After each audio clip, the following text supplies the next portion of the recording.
How do you go from this tranquility to that violence? I usually take the Ferrari. Hello everyone. I want to try something different with the narration in this video. Let me know what you guys think of it.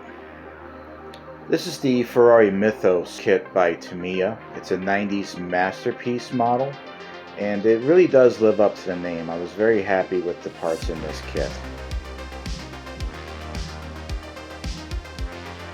Everything was molded very well.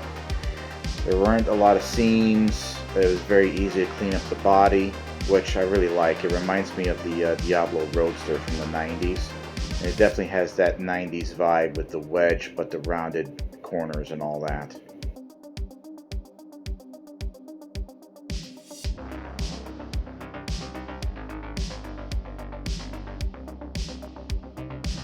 I also have to hand it to Tamiya for doing a wonderful job with the wheels. Nice details.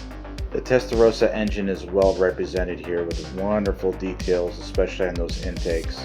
The glass on this car is unique. It really gives me that new RoboCop vibe. New to me were these metal transfers. I've never worked with them before, but they were surprisingly easy to use. They also add a nice detail to the kit.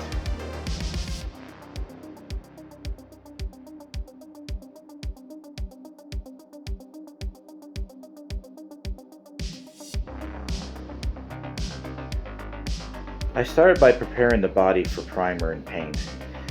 The side ducts fit very nice on the body with minimal trimming. I did sand them at first to make my life easier for the primer. I also worked on the gap in the rear wing. It seemed to be a little tight for me once paint and primer would be put on the parts, so I sanded those edges down. The rear wing also has some ejector pin marks, but they're thankfully on the bottom, not like an NPC kit that put them right at the top. So they're easy to hide with some super glue and some baking soda.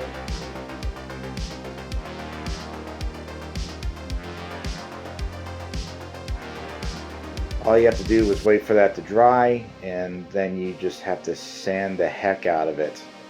It does take a lot of sanding. You got to get that down to a nice clean surface so the primer can cover it.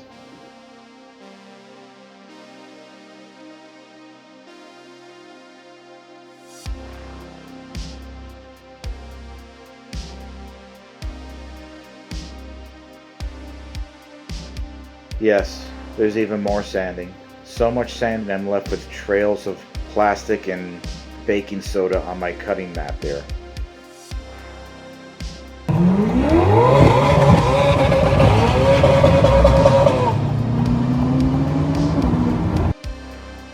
I went to a finer grit with the sandpaper and switched to wet sanding for the body parts.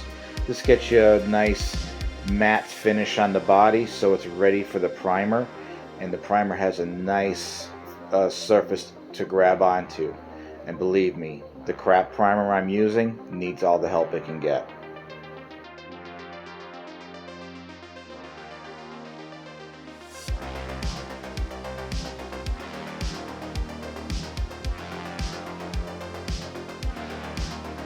Now we move on to the smaller parts to build, and they're going to need some TLC. Not a lot.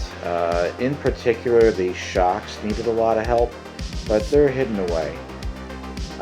Working on the parts, I really have to hand it to Tamiya. The mold is very fine. Here I'm working on the interior tub. It's unique to any of the other kits I've worked with before. Kind of reminds me of a boat.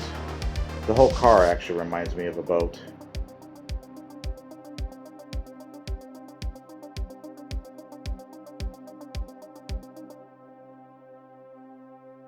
Once all of the parts have been deburred and sanded, they're washed with some Dawn dish soap and left to air dry.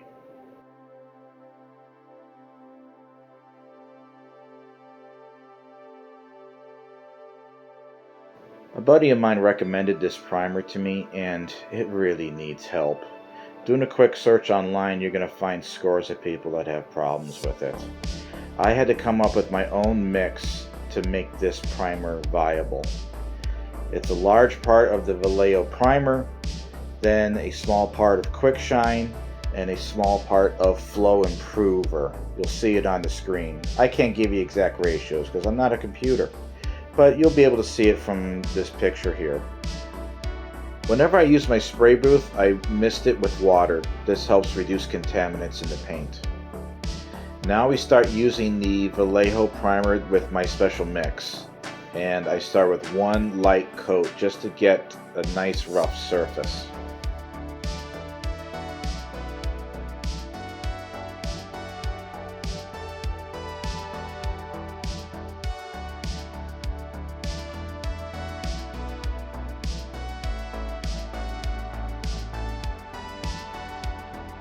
Once that coat dries, we move on to a second medium coat. You don't want to go thick with this, you don't want runs.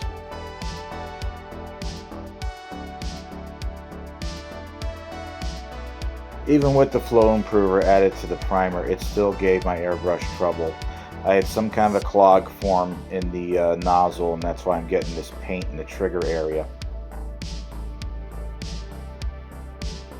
You should be ashamed! The airbrush will have to be soaked in my homemade paint remover, which is simple green, rubbing alcohol, and distilled water. I had to use a special tool to clean the nozzle, and then I used my wire brushes to clean out the body. Look at the crap that was in there. Once everything was cleaned, I lubed it with a glycerin and a paintbrush, and then reassembled all the parts, as you can see in this nifty sped up video here. I've done this several times with this very cheap airbrush. I know it backwards and forwards. If you plan to do this with your airbrush, just take your time with it. Take a photo of everything, explode it on your desk, so you have an idea of how it goes back together, and then just be careful when you put it back together. Don't forget to lube everything. It's very important. It's got to be able to move when you're using this. I let the primer dry for 2 days, and then I did a wet sand on it. It held up pretty well. I had some burn through in some areas, but that's more my fault than the primer itself. Overall, I'm happy with how the primer ended up, but it is a pain to work with. That's it for this part of the video. I hope you like the change in the narration. Coming up next will be the paint on the body of the wonderful Ferrari Mythos by Tamiya.